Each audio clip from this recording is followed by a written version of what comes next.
আগের পর্বের পর।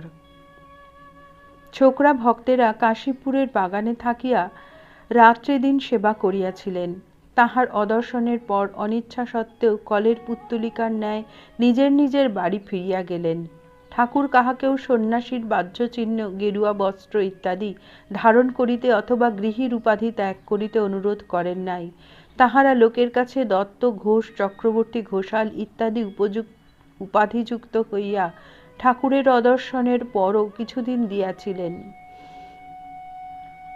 কিন্তু ঠাকুর তাহাদের অন্তরে ত্যাগই করিয়া গিয়াছিলেন। 2-3 জনের ফিরিয়া যাইবার বাড়ি ছিল না। সুরেন্দ্র তাহাদের বলিলেন, ভাই, তোমরা আর কোথা যাবে? একটা বাসা করা যাক। তোমরাও থাকবে, আর আমাদেরও জুড়োবার একটা স্থান চাই। তা না হলে সংসারে এরকম করে রাত দিন কেমন করে থাকবো? সেইখানে তোমরা গিয়ে থাকো। আমি কাশীপুরের বাগানে ঠাকুরের সেবায় যৎকিঞ্চিৎ দিতাম, এক্ষণে তাহাতে ভাষা খরচা চলবে।